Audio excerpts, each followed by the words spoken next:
Hello, everyone. Welcome to part one of the Pediatric Summit's webcast series. Tonight we have with us Mr. Keith Wassung. Keith has over 30 years of experience in chiropractic and patient education and has tremendous insight on communication and referral strategies. We're going to be talking about those strategies tonight and how you can implement them in your current and future practice. Welcome, Keith. How are you doing tonight? Good. Good evening. Good.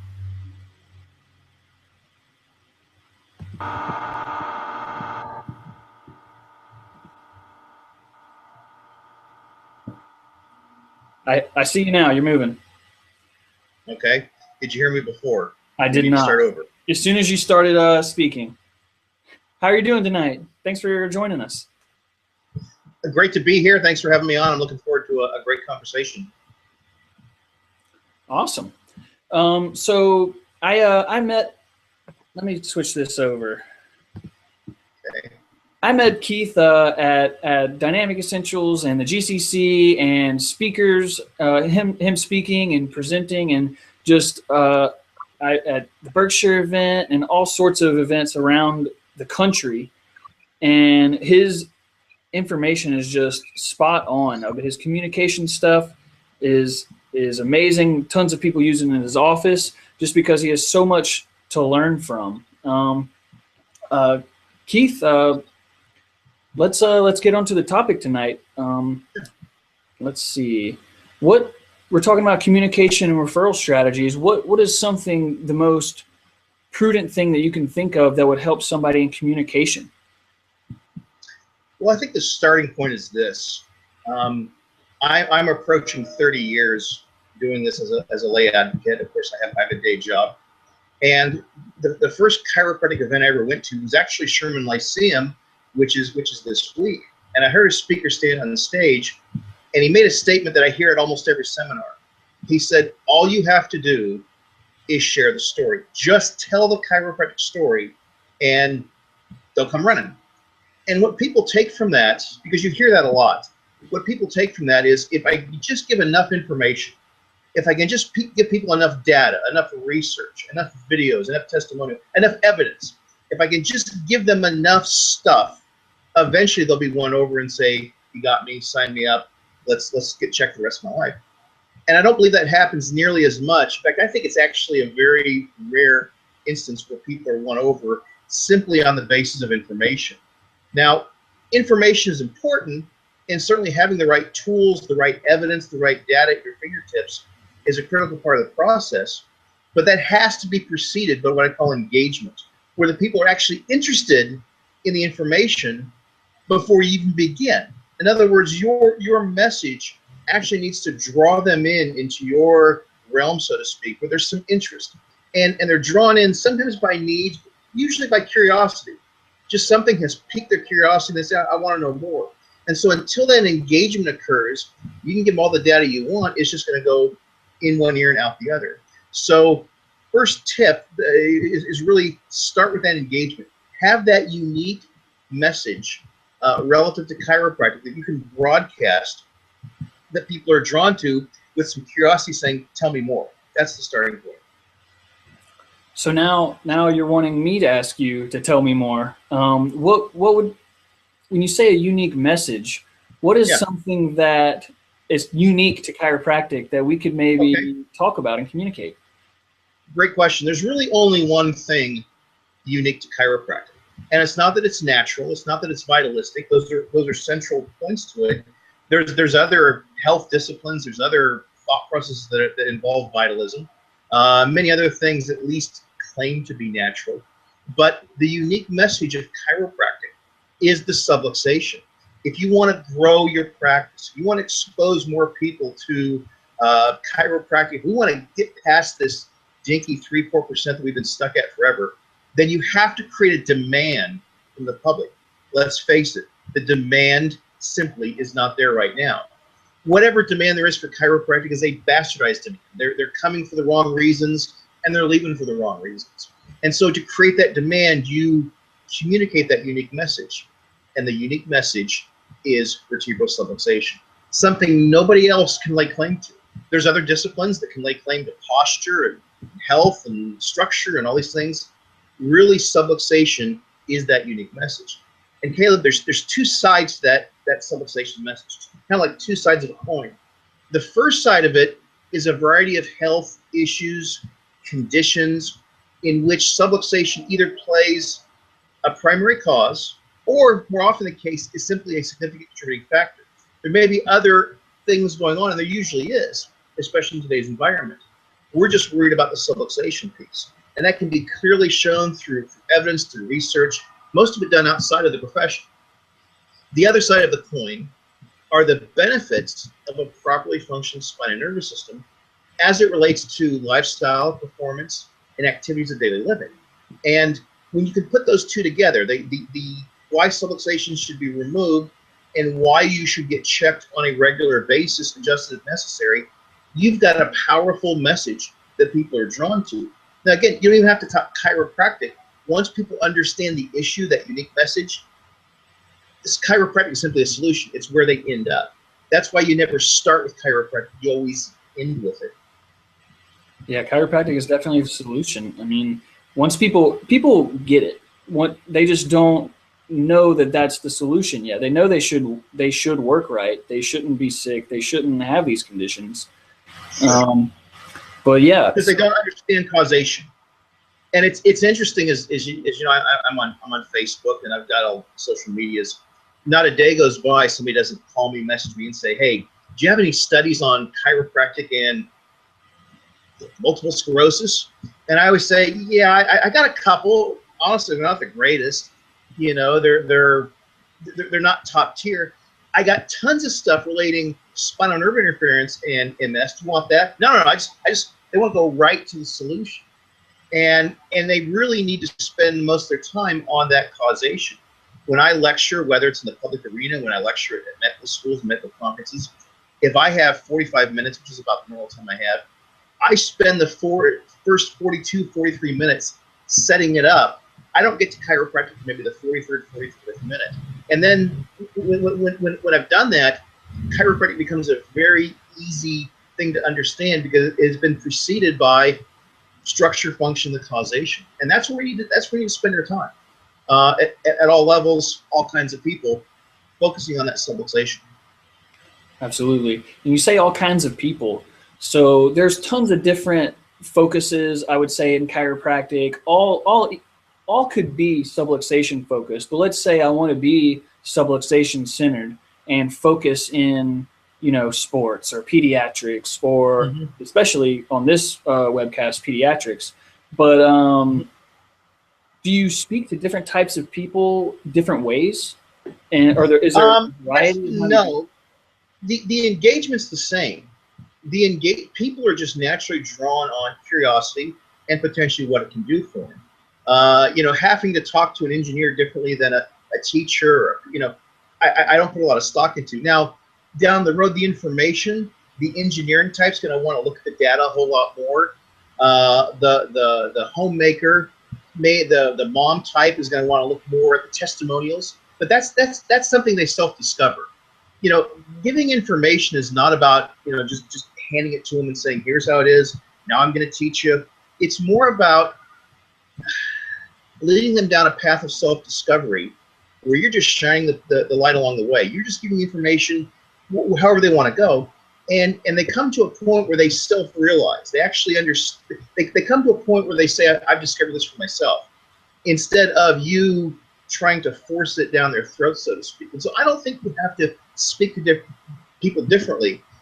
There's certainly different styles. And obviously, if I'm speaking to a more affluent group, if I'm speaking to a group of healthcare professionals, the elevation is going to go up a little bit than if I'm speaking to high school students. But the engagement style is exactly the same. Okay, that's great.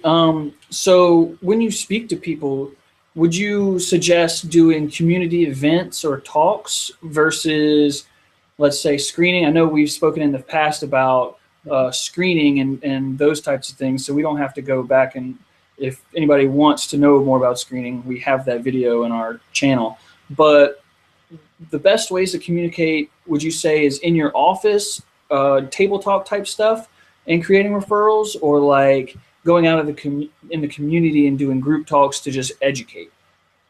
I think both, and I think it's whatever you're comfortable with. I think that I think the inside communication should set up the outside communication. In other words, if your new patient procedures are down and you understand what you're trying to do and why you're trying to do them, I think if your table talk is good, I think if you're doing a regular workshop orientation, that'll set up all the outside stuff that you need to, and it'll be done where you're lecturing on what I call a favorable basis. You're the invited guest speaker. They want you in. They've heard about you.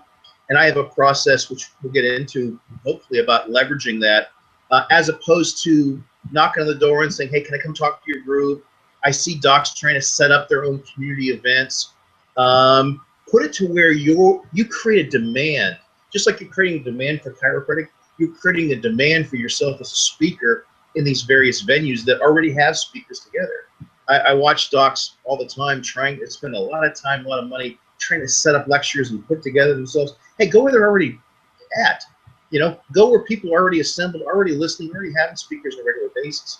And, you know, to be effective at that, you don't have to be a great speaker. You don't have to be the top Toastmasters guy. You got to be a good communicator, and speakers tend to want to impress. Communicators want to inform. It's sort of like when you were in high school, and maybe you're still in school right now. Yes. The best teachers are not the ones who are necessarily great at giving you information. The best teachers, if you think about it, are ones who got you interested in this particular subject. They got you excited. They put a spark somewhere and then maybe provided the resources. You went out and found it on your own. And that's all you're doing, whether it's table talk, whether it's lecturing, whether you're doing screens, whatever you want to do. Understand that I know we probably have a lot of students listening to this. Initially, you do have to go out and throw mud against the wall. But eventually, if your communication in the office isn't tight, you can do all the stuff on the outside you want, and you're just going to have people come in the front door, out the back door. So it starts with the inside. Okay. I probably gave you 5 times as much answers there as you wanted. If we need to drill down on some of those, we can. Oh, no, I love it. It's great. I'm sure everybody listening loves it too. So let's say you're speaking in a group event or, you know, a screening or whatever. What is something everybody runs into it? The person that's the skeptic. How do you deal with that type of person? Obviously, if somebody is just like, no, I don't care what you have to say, then you just let them go. But if they're just interested and they want a question and they don't really see eye to eye with you. Okay. If I'm dealing with a skeptic, whether it's one-on-one, whether I'm doing it in a group setting, number one, I'm going to identify that skeptic as early on as possible. In fact, I go in and I do an event, especially like I do a lot of, I'm the guest lecturer for a doctor's workshop in the chiropractic office, okay? And I look the crowd over, and there's always some guy, and it's usually the husband of the wife who's coming. He doesn't want to be there. He's got his arms crossed, sitting there. You know, he's got that in his face. And I'll literally walk up to the guy before he even starts, and I introduce myself. And he says, you know, he shakes my hand, sort of happy, you know. And I say, hey, Bob, you know, you strike me as a bit of a skeptic. And I said, you know what? I like that. I like talking with skeptics because skeptics are strong-willed people. You know, they don't make decisions based on whims. They want hard facts. Bob, am I reading you right? And what Bob does is he uncrosses his arm. I just paid him a huge compliment. He uncrosses his arms and goes, yeah. That's I want the hard truth. I'll say, Bob, listen, can I ask a favor of you? During tonight's class, can I call on you? Can I get your take on some things? Can I pick on you a little bit? You know, get your. I'd love to have someone like you, someone with your intelligence contributing to the class tonight. He goes, yeah, Keith, absolutely. And I just made a friend. And almost every single time, I can turn that guy into the biggest advocate right on the spot. It's sort of like, hey, you ever been around an ex-smoker and you light up? Not that you smoke. I mean, they'll tear you apart.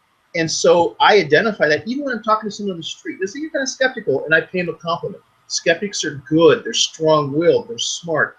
They make decisions based on facts, not on emotions. And that's a huge compliment. So that's how you diffuse the skeptic. And I've only had to 2 times in thousands of lectures actually throw someone out of a lecture who was there they weren't even a skeptic. they were just an a-hole trying to disrupt the class. So that's another story, another time, and that rarely happens. Yeah, I feel like a lot of times when I talk to somebody, it doesn't quite happen as much as people ask about, but they ask, well, what do you do when somebody is just, if you're just in a group of friends or something and they just say, oh, well, like, you're not a real doctor or something like that. Those people are Okay? just, like you said, they're a-holes. They're like, so just Sure. don't even pay them any mind. Just, I'm Um, sorry. it depends if the guy's an a-hole, which happens. It also depends if a guy is just simply repeating stupid stuff that we all do about other stuff. I mean, we all repeat things we hear. You know, someone told us and it's not accurate, and you can dig down and drill down into that. And I like dealing with those people. And again, as long as the conversation is not confrontational, For like sure. I'm going to show you, because now you're back to I'm going to convince you based on information. You know, if someone says to me, if chiropractic comes up, they're not real doctors, I go, man, I couldn't agree with you more. Pause. Why do you say that? And now we can have curiosity. Curiosity. I agree with them. No matter what they say, we're going to drill down, take it back in the same way that if I'm talking to someone casually, this happens quite a bit, and you know, someone who knows I'm involved in chiropractic, one of my financial clients, and they say, Keith, let me ask you something. Can chiropractic do anything for asthma?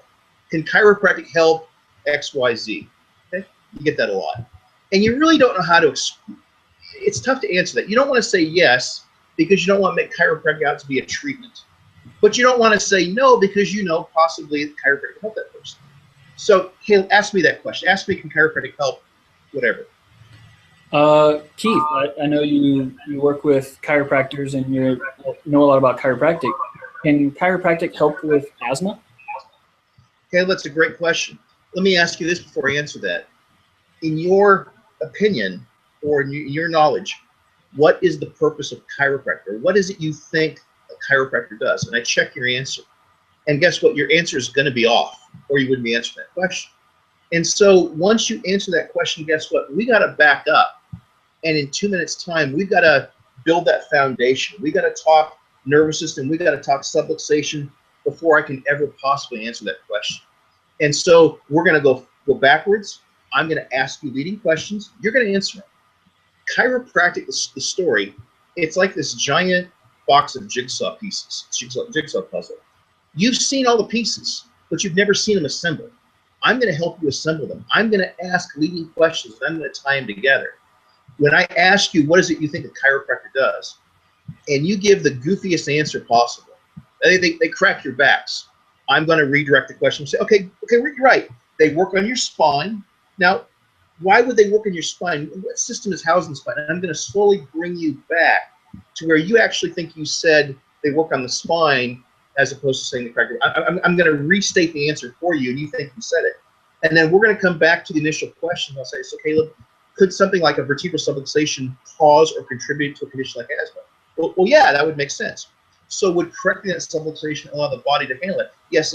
And then I'm going to come back to saying, so why do you ask that? And usually it's, well, I have a friend, I have a child, I have a cousin, whatever. You asked me that for a reason. You answered your own question. The thought process on engagement information is the exact same, no matter how you're dealing with it.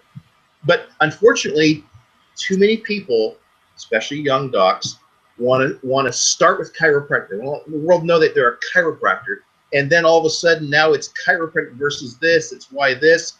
It's all the stupid stuff that we've heard, we've said.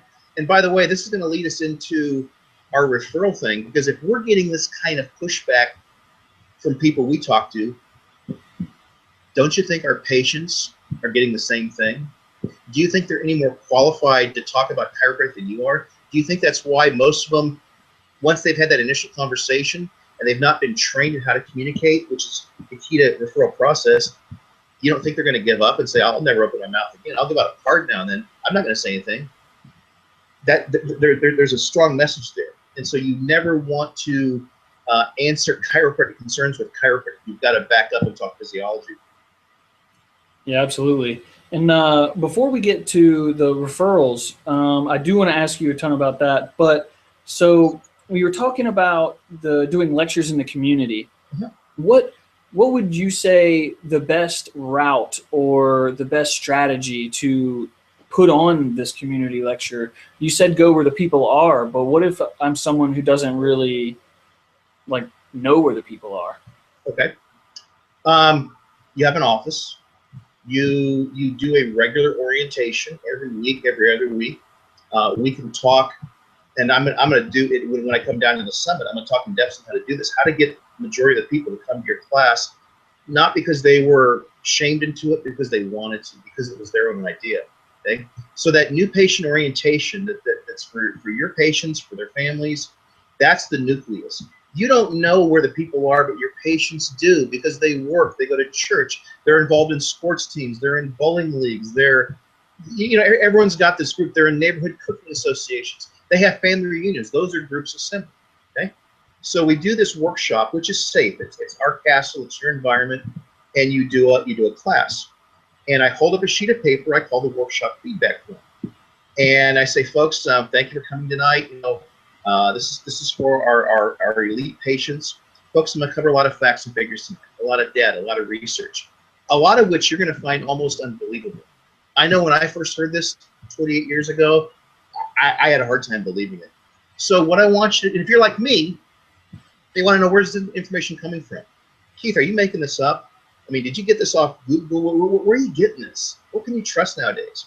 And I hold up this form called the feedback sheet. I say, folks, just sit back, relax.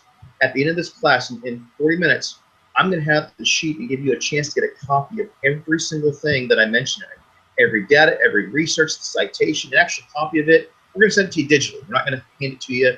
We're going to send it to your email so you can look it up. You can say that everything that I've said tonight is valid. Okay? And there's some other things there. Then I do the presentation. I hand out the feedback sheet, which allows them to get more data. It allows them to get a copy of the workshop I just did on an MP4 we digitally send them. Now they got it on their phone. Now they can listen to it again. Now they can pass it on. You're duplicating information. But as they're doing that feedback sheet, one of the questions is, I would like to have Dr. Caleb, I'd like to know more about Dr. Caleb doing presentation in the community. And we have a spot for work, school, church, and recreation. And as they're filling this form out, I say, folks, you're probably wondering, do we do this talk out in the community? Yeah, we actually do 10 different talks. We do talk on kids, we do talk on sports, whatever you're comfortable with. We do talks for occupational groups. Folks, if you're involved in a group at work where they have speakers in, if you're involved in a group that you think would benefit from this kind of information, folks, just put down some contact. We'll ask you about it in a couple of days, the best way to approach it. And most people are going to put down 2 or 3 places. They're going to put down their gym, they're going to put down their work, they're going to put down their church, they're going to put down their school, because you can tell the same story in a different way to all these different groups. And then 2 days later, you or your staff, you sit down with them and say, now, Mary, I see you listed Caterpillar down here. Tell me about this guy, Joel at Caterpillar. Well, that's my boss. He's also the safety director. They're always looking for good speakers. Mary, how do you suggest I approach him? You know what, let me talk to him. And they'll kick the door open for you. If not, you can send them an email, which I have an email you can send out. Understand, you're going to be sending out a lot of these emails, and you only need a few of them to come back. You can only do so many lectures. And what happens is when you go out to do the Caterpillar lecture, we're going to do the same thing. We're talking to 50 people. We're going to hand out the feedback sheet. They're all going to get the information. And guess what we're going to tell those 50 people at the end? We're going to say, folks, you probably wondered, do we do other lectures? Yeah, we do. And it's like the Tupperware concept. You just keep moving from basement to basement. And eventually, because you're sending out this information, which, by the way, you can send out all of these occupational directors, you can send them a 10-minute snippet of that MP4. Hey, here's the kind of work I do. Here's the kind of literature I present. And they're contacting you. You don't have to beg and plead and all that. They're contacting you because guess what? Mary, your patient, can open the door for you. Mary, it's easier for Mary to talk to the principal at school than it is for you. And most people say, yeah, just come on in. And Caleb, you get to a point where you can't do all these things. And what will happen is then eventually you hand them off to maybe a younger doc that actually needs the business. And that's how the chiropractic profession should be. It's how I went from lecturing in my neighborhood back in 1987 to doing hundreds of lectures around the country, not around the world, all through every lecture moves into other lectures. You're leveraging that one talking to others. And it's a fantastic way to build a business. It's fun. Screenings are great, but you know what? I'd rather go in 30 minutes, talk to 50 people, than have to stand on concrete for 8 hours and talk to 50 people one at a time. Yeah, absolutely. It's definitely a lot more efficient. Mm-hmm. So moving on to the second part of our, well, we've kind of already moved on a little bit. But Good, I get my coffee break there. Hang on. Yeah. So moving on to the second part of our talk here, referrals. So do you have a specific strategy for when you talk to patients or communities for referrals? Sure. Um, Want to hear it? yeah, absolutely. Let me give you a couple of thoughts on referrals, first of all. If you ask any service expert, whether they're a coach in chiropractic or in a service industry, I'm in the financial services, and we make our living off referrals. And there's people who make hundreds of thousands of dollars teaching referral methodology, most of which sucks. It's browbeating. It's awful. And this is where I sort of learned the process was the banking financial background. Okay, so if you ask them, how do you get more referrals? Their standard response is going to be, just ask. Mary's a good patient. Just ask Mary for a referral, and Mary will give it to you. I don't disagree with that. However, how many times can you ask Mary for a referral before it gets really old? Mary, who do you know who needs chiropractic? Mary, who can you send me? At what point in time does Mary go, jeez, what is with this guy? Is he needy? Is he greedy? God, is he going to talk about anything else but me? And so, or Mary says this. This is even worse. Mary goes, oh, Dr. Caleb, I tell everyone about you. Everywhere I go, I'm talking chiropractic. Can I get some more business cards? And you think, Mary needs business cards. I gave her 200 last week. She must have given them all out. You give her another stack. They go in the purse and nothing happens. Why? Because communicating the chiropractic story, even though it's a simple story, communicating it effectively is tough. It's downright difficult. If it's tough for the doctor, if you're getting beat up in the street, so to speak, just among friends, what are your patients doing? Because we haven't taught or trained them how to refer. See, they go out and the Marys of the world actually go out and they should share their story with other people around the water cooler, around the family table, and they get hit with two really big questions. How long does it take? How much does it cost? That's the last thing Mary should be talking about. Because she's talking chiropractic, and those people have no clue how their body works. They have no clue about civilizations. We've thrown Mary to the wolves. We're saying, Mary, go out and tell people about chiropractic. In other words, share your experience. And Mary gets frustrated with the questions. Even if they're not negative, she can't answer time and money. So she just shuts up.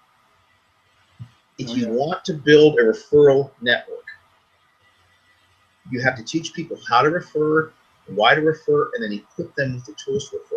You've got to change your whole thought process on what constitutes a referral. I tell patients all the time when I'm doing, I call advanced clinics in the office, I go, it is not your duty to bring people into this office, other than maybe your own kids. However, you do have a duty to share this information. We're going to make sure you know how to do it and give you the tools to do it. Okay? So rather than saying Mary who needs chiropractic, imagine if during your table talk, you share a tidbit with Mary, just a little tidbit, not 33 principles, not volume 17, just a little tidbit. And you know, it's on your whiteboard, it's on your screen, whatever. And you have a conversation with Mary. Mary says, wow, it's amazing. You mean the majority of thyroid issues have subluxation as a component of it? I didn't know that. That's pretty interesting. And you look at her and say, Mary, I'll bet you know a lot of people who would really appreciate and benefit just from having that information. Don't you, Mary? Mary goes, yeah. Mary, I've got this nice little article right here detailing what we just talked about. It's off the whiteboard, off the digital screen. Mary, with your permission, I'd like to email this to you. And it's a paragraph long. Take your time. You won't take much time to read it. And Mary, as you think about people that would benefit just from being exposed to this paragraph of information, would you mind passing it on to them? Would you mind clicking the button, passing it on to them? And Mary says, are you kidding me? Doc, can you make me 10 of those copies? I'm on my way to work. Every woman I work with needs to know this. And it goes from Mary helping you build your practice, that's perception, to you helping Mary influence the people in her life that she cares about. And you can have that conversation day after day, week after week. It never gets old, because it's reversed from Mary helping you to you helping Mary. And then you're just creating tools that Mary can click a button and pass it on. She doesn't have to sit there and explain it. You have these tools that she can pass on to other people. Really, the purpose of the workshop is not only to educate the patient, it's to teach them how to refer, why to refer, and then equip them with the tools to refer. Referring is all about sharing information, which can and does often lead to a chiropractic decision, as opposed to who needs chiropractic. And that's why on the feedback sheet, we have questions saying who needs this information, who would benefit from this information, not from chiropractic. Chiropractic is down the road. We're going to engage them with information. So that's the baseline strategy in the office. If we go out and do a lecture, it's the same thing. We just keep duplicating it, and we equip the patients with the tools to refer. That's it. Yeah, that's very important for a lot of people. It's really about why are you in this profession? Are you here to help people, or are you here to make money? Like do you want to just be like bring people in, or do you want to listen? This is why I'm here. This is what I do, and they're more than happy to share that information because it's important. And I'll tell you what's neat, and it's a magic moment. It's when you, and I've taught this to a lot of doctors, and this is not something, I don't have my secrets we're going to sell at the end of this. This is just open. This is how you do it. What really is cool when your patients start passing information on to people who are not even in your neighborhood. They're passing people on they went to high school with out in Seattle. They're passing people, and because they get it. They realize it's not about me building Dr. Caleb's business. It's about me building this entire chiropractic tribe for the whole world. Because you say, yeah, we know people in Seattle. We can refer them in. And they start seeing how the vision is bigger than simply you having a thriving practice. That's really magic. And so people get in the habit of sharing this information, knowing they're not responsible. If the person comes in, great. See, we reward results. Mary comes, the Mary who's referred 5 people that week, she's like Norm from Cheers. Mary gets it. Mary's the chiropractic warrior. Maybe Mary just has simply intelligent friends. Bill over there has been telling people about chiropractic sharing, and his friends laugh at him. Bill thinks he's failed, and if you don't reinforce that what he did was just as good as Mary, he's going to stop doing what he's doing. So creating those referral pipelines, it's just like when we do the feedback sheet in the lectures. I can't tell you how many people sit and listen to this lecture at an occupational setting. They fill out the sheet, they fill out the information, they pass it on to somebody else. They never show up at any chiropractic office in their life, but they're more than happy to send the information to 5 others who do show up. Now, I don't get that, but I'll take it. It may not be for them or them right now. So you're creating these referral pipelines out at the occupational place, at the church, at the school, in your community, in the sports team, in the medical community. And once you get that referral network started, you couldn't turn it off if you wanted to. It's like planting. I use the analogy. It's either picking apples to resell them or planting an orchard. Once that orchard starts to bloom and produce fruit, you have more fruit you know what to do with. Absolutely. So let's say Mary or Bob or whoever, they bring in referrals because they get it. Do you advise offering incentives or rewards for referrals at all? No. Okay. Because it sends a bad message, in my opinion. It goes back to you're helping the doctor more than you're helping that person. For sure. Okay.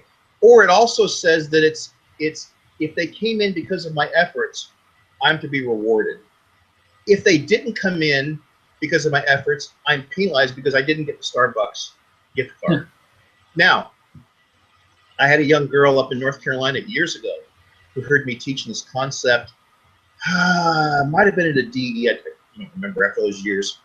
And she went and she did a campaign of 30 days where she gave out tickets, and all you had to do was share information.